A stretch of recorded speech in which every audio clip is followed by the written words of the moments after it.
Good evening, visitors. Welcome to the Australian War Memorial's last post ceremony. My name is Chris Weidenbach, and joining us today from the Royal Australian Navy is able seaman Angelina Dymovska. We warmly welcome the family of Private Horace James Dann, whose story will be told shortly. We are honoured to acknowledge Rear Admiral Blake Converse, Commander, US Submarine Forces Pacific Fleet, United States of America, and the accompanying delegation. We welcome the 40th reunion of the 34th class of Army Apprentice members who are in attendance this evening.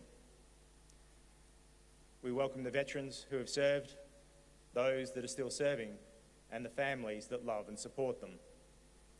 We acknowledge the members of RSL and Services Clubs Association, RSL Victoria, and RSL Queensland who are watching the broadcast of this ceremony across Australia. During this evening's ceremony, wreaths will be laid at the base of the pool of reflection by family and by visitors to the memorial. I now invite you all to please stand and join in singing the national anthem.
Thank you.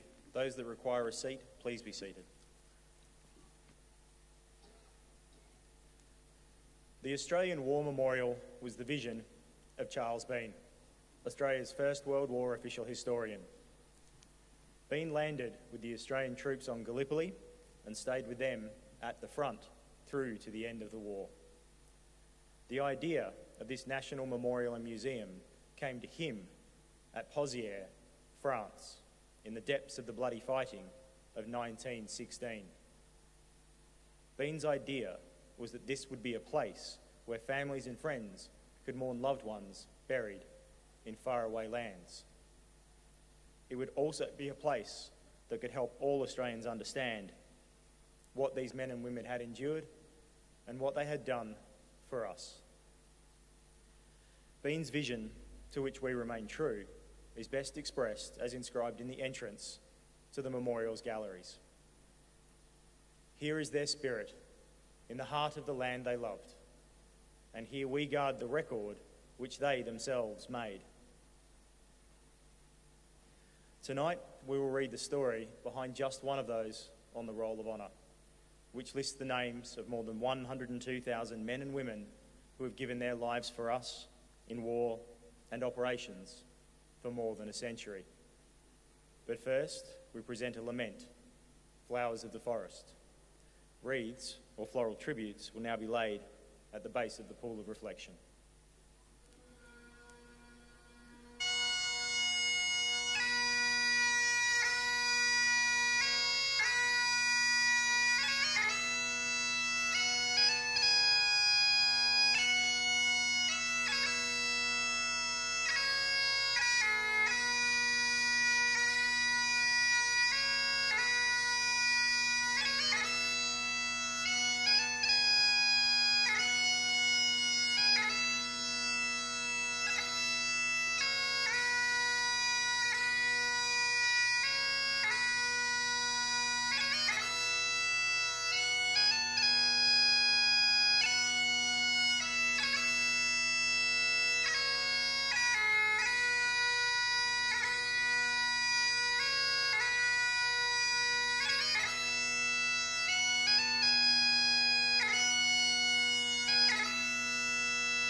Today, we remember and pay tribute to Private Horace James Dann.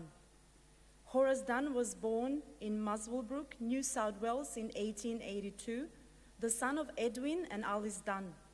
He worked as a labourer in the Hunter Valley region and was described as a quiet but popular man. In July 1915, Horace and his brother Edwin travelled to Liverpool, where they both enlisted into the Australian Imperial Force. They were to spend their entire service time together in the 45th Battalion. After 3 months training in Australia, the pair embarked from Sydney aboard the Port Lincoln, bound to Egypt. The Gallipoli campaign had finished by the time they arrived in the Middle East, and instead, they were among the thousands of Australians in Egypt who were involved in the doubling of the Australian Imperial Force. Gallipoli veterans joined units newly arrived from Australia to give the force a vital mixture of experience and new enthusiasm. After training in Egypt and a brief stint in hospital with the mumps, Horace left for the Western Front with his brother, arriving in France in June 1916. The Australian 4th Division, of which the Duns were part, saw its first major engagement in the Battle of Pozières in the Somme Valley of northern France. The town of Pozières was captured by Australian forces in late July 1916 and was desperately defended from heavy German counterattacks and almost continuous artillery fire. The Danes took part in the defense of the town in early August 1916 as the 4th Division endured extremely heavy bombardment in the final German attempt to recapture the key objectives. Australian forces successfully repulsed the attack, and the Germans never again made a serious attempt on the town.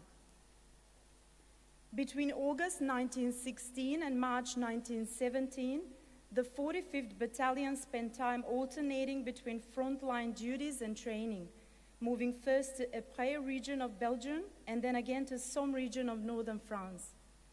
The 45th Battalion was placed in reserve for the First Battle of Beaucourt in April 1917, a bloody engagement that cost over 3,300 Australian casualties in a single day. The focus of British operations then shifted north into Ypres region of Belgium, where the 45th Battalion fought at the Battle of Mézines. While the operation was successful for the Australians, the 45th Battalion suffered extremely heavy casualties, losing around half of its total strength. On the 12th of October, Dann and the 45th Battalion took part in what would become known as the First Battle of Passchendaele, an unsuccessful attempt to seize a ridge occupied by German forces. The battle took place in autumn, and the heavy rain and constant shelling turned the ground into a treacherous quagmire. The 3 Australian divisions involved lost around 7,000 casualties.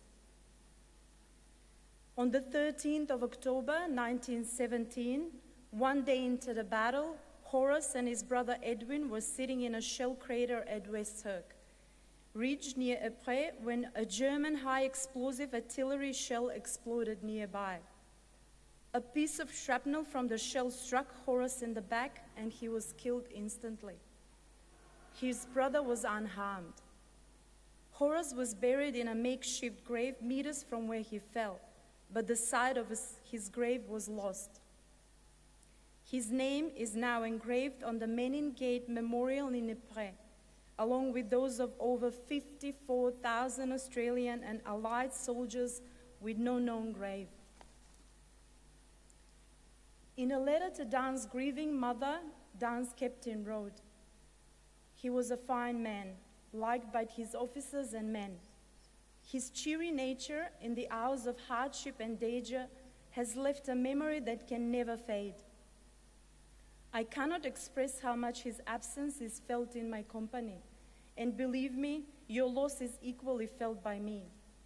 He has done his duty nobly and well, and gave that which is dearest of all to his country. Allow me to offer my sincere sympathy in your sad bereavement." Private Horace James Dann is listed on the Roll of Honour on my right, among almost 62,000 Australians who died while serving in the First World War. This is by one of the many stories of service and sacrifice told here at the Australian War Memorial. We now remember Private Horace James Dann, who gave his life for us, for our freedoms, and in the hope of a better world.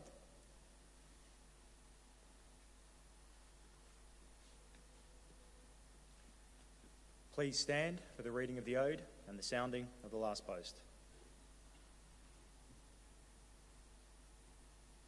They shall grow not old, as we that are left grow old. Age shall not weary them, nor the years condemn. At the going down of the sun and in the morning, we will remember them. We will remember them.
Lest we forget. Lest we forget.